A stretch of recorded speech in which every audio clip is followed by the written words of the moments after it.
This is Beyond the Weekend, a podcast of Cornerstone Church, where we dig into the things we didn't have time for on Sunday.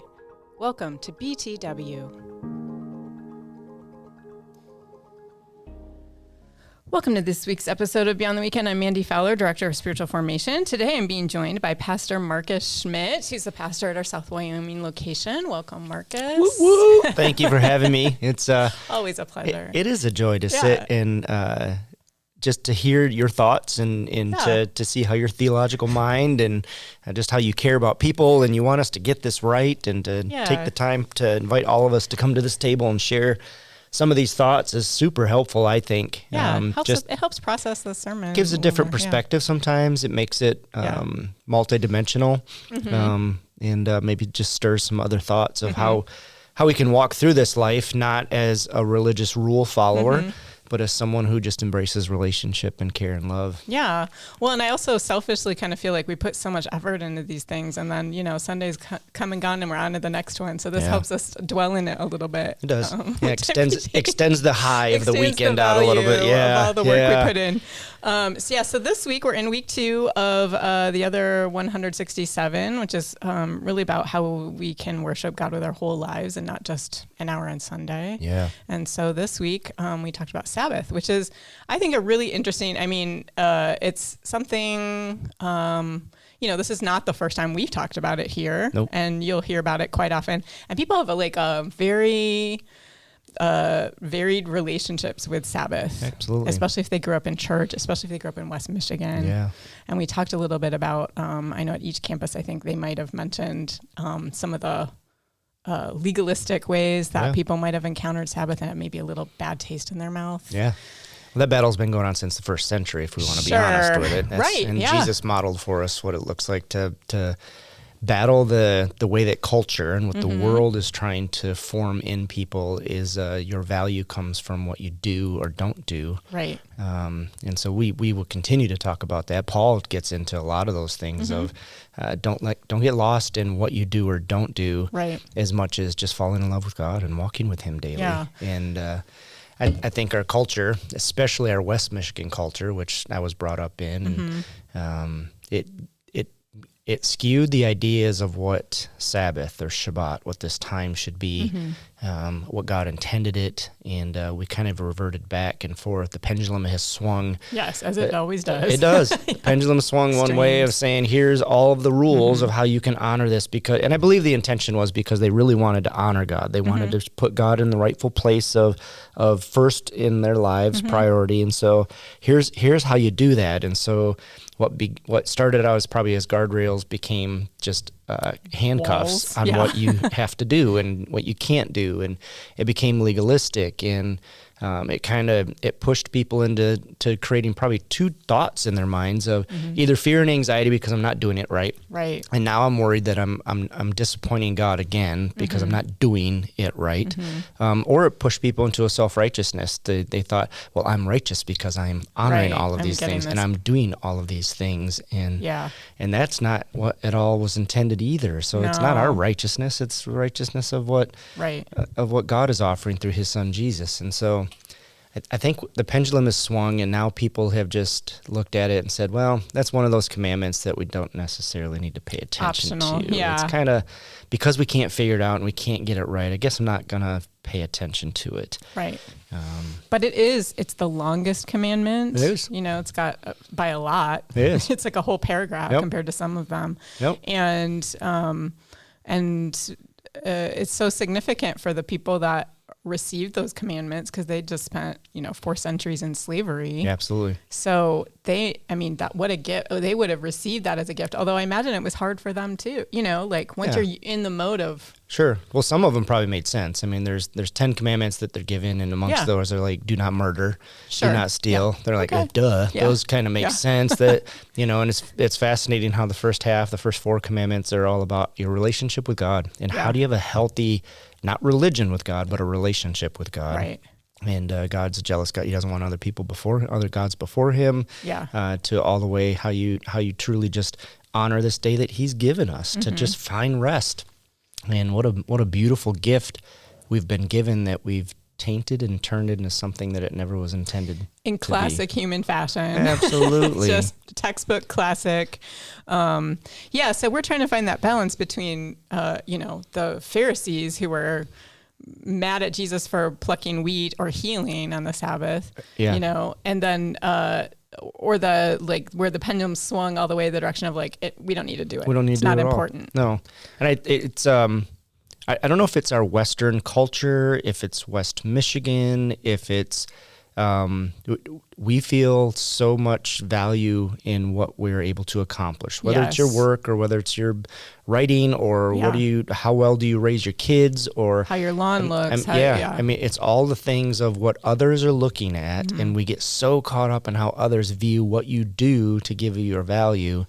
And God just continually tells us through Scripture, I'm looking at your heart. It's not what you do or don't do. I want your heart. I want to know what's going on inside, and no one else can view that. Yeah. And so what it's done is it's forced a lot of us to put on masks, to hide things. To many of you probably that are listening to this maybe grew up next to someone that they drew their drapes and closed their doors and you knew that they were doing things in their basement or whatever else on Sabbath, but You're they didn't want your basement. But they didn't want other people to see it. Right. And so I had an interesting conversation yesterday in the hub and by a visitor that was there, and we were talking through some things of how it's just interesting how our West Michigan culture is, and I said, I think sometimes we put on a mask to try to pretend we have it all together instead of just being vulnerable and real and working through things. And he's like, yeah, but sometimes, you just got to fake it till you make it. And I'm like, I don't know. We didn't get into a lot. I'm like, I don't know if I agree with that. We're not trying to do that here.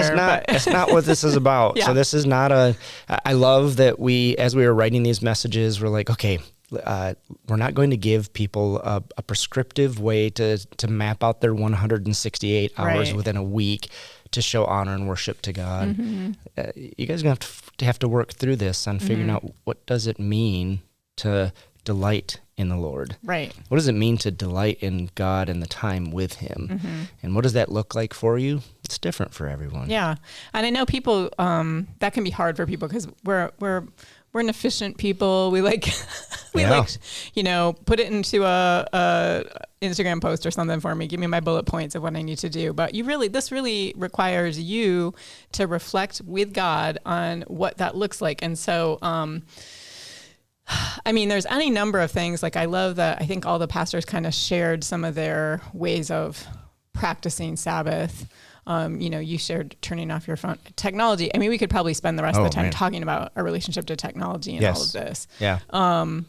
The addictive, the dopamine fix, all of the chemical interaction that happens with our body because of this electronic device is right. And people have designed it that way. Yeah. To trap us intentionally into using it more. Yes. And anytime we can put that aside and put God back into that rightful priority in our life. Right. Man, that just by itself is delighting in the Lord. Well, and this is a little bit of a sidetrack, but I'm just struck by we are a culture that really prizes productivity and efficiency and I think there was I think it was a Senate hearing or something back in the 60s. They predicted that eventually, by the year 2000 or something, there would be a 10-hour work week because of all of our efficiency and our technology is going to give us so much extra spare time. And what's the outcome of all of our technology? We work more. We genuinely don't ever have to be off. Yes. We can pick up our phone in the middle of the night and answer an email. Yeah. And that's, I would say, ultimately not healthy for us. Yeah. Yeah. It's just probably not, because we can always, and there's a sense of, I think, guilt or shame kind of bred into us in our culture. I personally, I feel guilty even if I'm only watching TV and not also paying bills or making an appointment, completing a task that I need to do. I need to, the idea of multitasking and so that's kind of baked into our culture and baked into us a little bit. So we got to peel back some of these layers in order to figure out, okay, what does a healthy, intentional Sabbath look like? And maybe getting back to, we're created in the image of God. And I love, you and I both have talked, we've loved the Bema podcast. Yes. And to hear those guys kind of break apart what it looked like in Genesis 1. And one of the things that stood out that we've talked about a couple times and continue to come back to is that when God created those 6 days, you can argue whether it was 24-hour prescriptive day. It's irrelevant at this point. It's just within 6 days, he then showed a rhythm of rest. Why? It was not because he was exhausted. It wasn't because he needed to take a nap. It was simply that he, of all creation, he created all the beasts of the air and of the land and of the sea. And out of all creation, we, created in his image, can model this where he said, I know when it is good to say it's enough. Yeah. To take a different pattern of how I'm going to spend my time because it's enough. Yeah.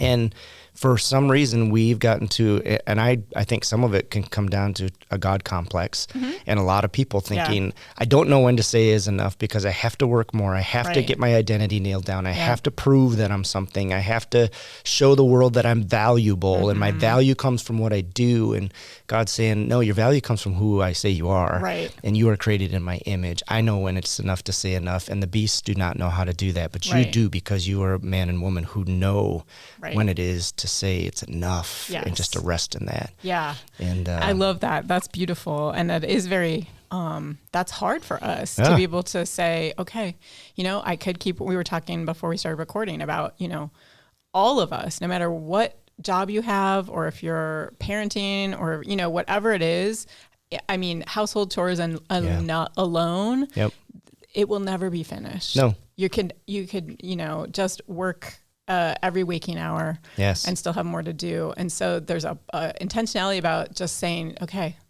I know I've got plenty to do and that this will still be waiting for me on the other side of this, but I'm going to trust God with this time, that this is more important than that never-ending to-do list. Yes, and shattering the images of what that to-do list or what that list of how do you honor the Sabbath, what does that look like? It's going to look different for everyone. And so I love that. I think we talked about, I don't want to put words in your mouth, but you talking about trying to take care of some of the chores and do some of the things at home is a challenge. And so to get a break from that for you is really, truly enjoying your Sabbath. Right. Whereas for me, to go home and mow the lawn on my Sabbath, which seems countercultural in West Michigan, but to go home and do some of those things with my hands and just to appreciate the creation and the abilities and to thank God for it. And I said it yesterday at our South Wyoming campus that you can tell when I have a really good moment with God because my lines are a little crooked on my yard. So it's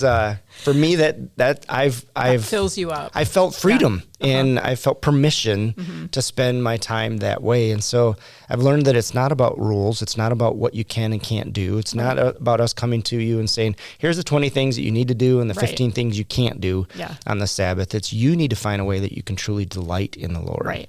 And slow down at a different pace because and the slowdown is just because for us to really observe and to find out what it's going to take to delight in the Lord, we have to slow down to a different pace to get out of the rat race, to get out of to get to the world's trying to shape us into something. Yes. And we need to be countercultural. You pulled up a quote that I'm going to put. Please read it. Yeah. Pete Scazzero. Who we've loved a lot of the stuff that he's given on the emotional health and spirituality. But he was quoted this, his slowing down isn't about personal self-care. So some of that is just, we get prescriptive in thinking like, well, the Sabbath, it means that I'm caring for my body better. Right. It is, that's the byproduct, but Sabbath is just simply just finding a way to take a different way of delighting in the Lord. Right. He said, slowing down isn't about personal self-care. It's not retreating from the world. It's about resisting the world's formation so we can join God in transforming it. I love that. So resisting the world's formation. Yeah, that for us, I think, is where we're at in our particular time and culture. Yeah. Is to how we will look like a different people when we resist what the world is trying to shape us into in every area. When we resist what the world is trying to say about our value and our identity. Yes. And it's gotten churches into so much trouble to talk about the world putting identity and labels on people. And the church is trying to figure that all out instead of just pointing people to just find your identity in Jesus, period. First. Find your identity in being countercultural to what's going on because God's ways are different and they won't fit in with this world. It's not it was never meant to fit in perfectly with the way that we've designed our world to work out. And So to find out what it's good for you and feel the freedom to just explore. Right. And what does it mean to slow down and delight in the Lord? Right. Yeah, and to connect with God, like it is hard to talk about because for one person, so for you, mowing the lawn is part of your Sabbath. For me, that would be work. Yeah. That would be toil, Yep. And so that's something that you should avoid. If it's like, I'm just trying to get through my chore list because people are coming over tomorrow, that's not really the heart of this. Although sometimes that may, God's not sitting there with a notepad and paper writing down like, August or a stopwatch 10th that you spent the right amount of time. Right.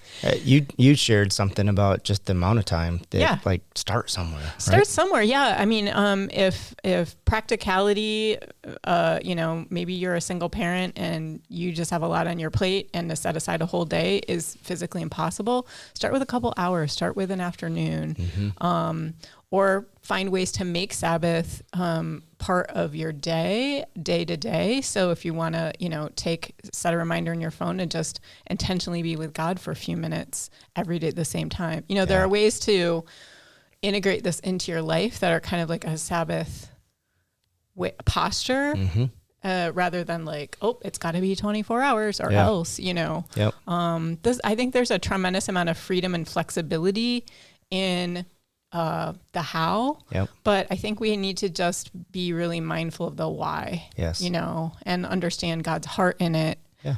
And to trust him. Yeah. I mean, it comes down to, do I trust that God is going to take care of the things that need to be taken care of if I slow down and take a different pace to get some things done? Right. I mean, it sounds weird to even say I'm that big a deal where I'm the only one that can do these things. Right. We serve a God who made the sun stand still in the sky while a battle was won. Yeah. We serve a God who resurrected Jesus from the dead. Right. I mean, there's something about this that we just don't trust.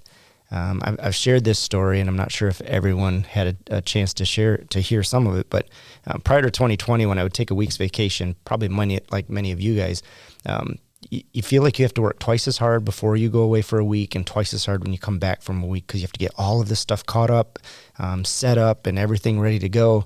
And you start to ask the question, why am I taking a week away if I have to work so hard before and after? In 2020. COVID gave a lot of opportunity to explore some things, exposed a lot of my weaknesses and the things that I thought I had running in the right direction. And I took a week in June where I really had to evaluate, how do I spend my time off to recharge? Yeah. And as an extrovert, I was always recharging by meeting with people and feeding off of their energy. And God's enough. And I got called out on the carpet hardcore during that time because I'm talking to a computer screen and I was running on empty. Yeah. Probably at the risk of a mental and emotional health crisis in my life if I was not going to do something. And so I unplugged for a full week. I didn't work hard to make sure I had everything caught up before I left for that week. I just felt I just need to do this and trust that God's going to fill me. I was truly just looking to delight in him in that moment. Probably the first time that I'd ever taken a vacation to specifically do that.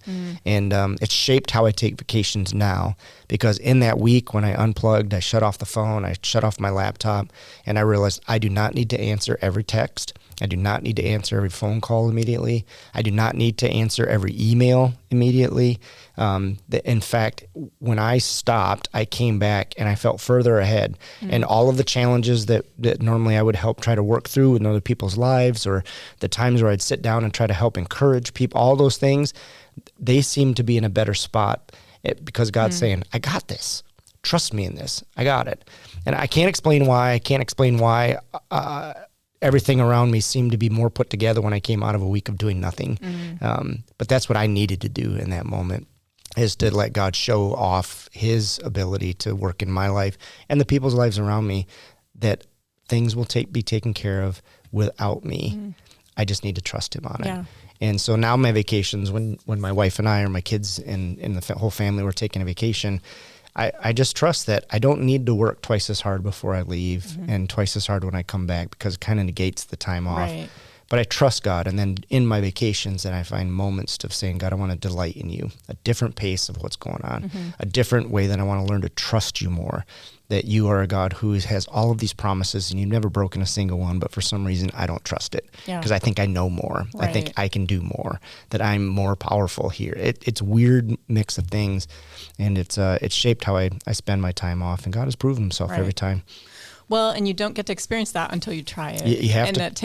That takes an element of faith. Yep. But as we said in the message, that trusting God is worship. It is. And that is, I like that perspective. Like, I think that helps us like put it in a different category. Like, this isn't just about my goodness, I'm putting that in air quotes, as a Christian, you know, but that this is a form of worship, of saying to God, like, I believe in who you say you are and who you said I am. And I'm just going to take this step, even though it feels like I'm afraid of, you know, like we could probably make a huge list of like reasons that it's not practical or logical, but, putting that trust in God, ultimately is going to bear fruit because it's all over the Bible.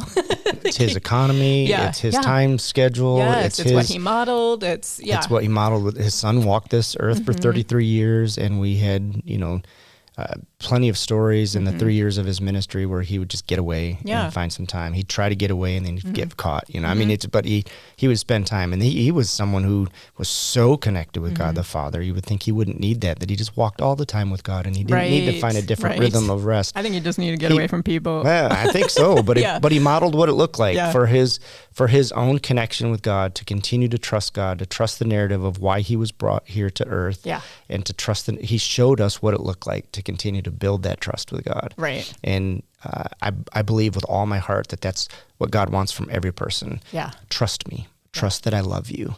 Fall madly in love with me, but you have to trust me in that.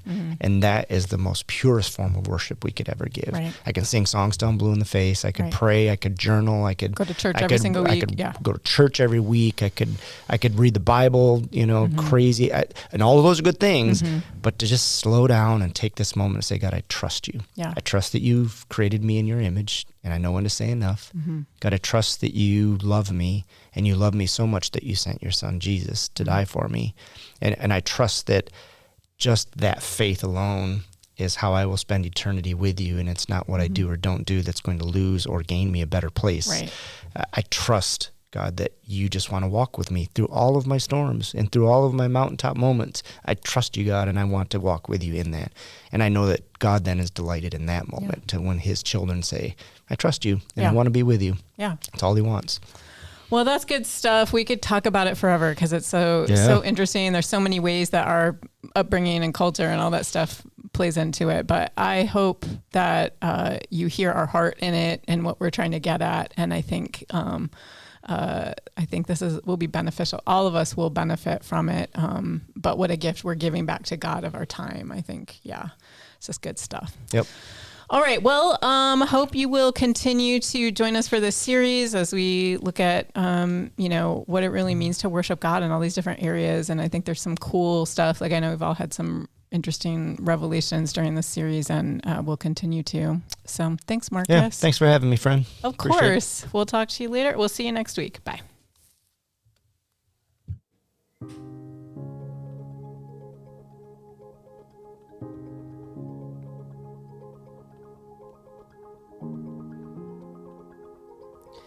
Beyond the Weekend is a podcast of Cornerstone Church, a multi-site church in the Grand Rapids, Michigan area. Please follow for more episodes and sermons, or find us online at www.cornerstonemi.org. Thanks for listening.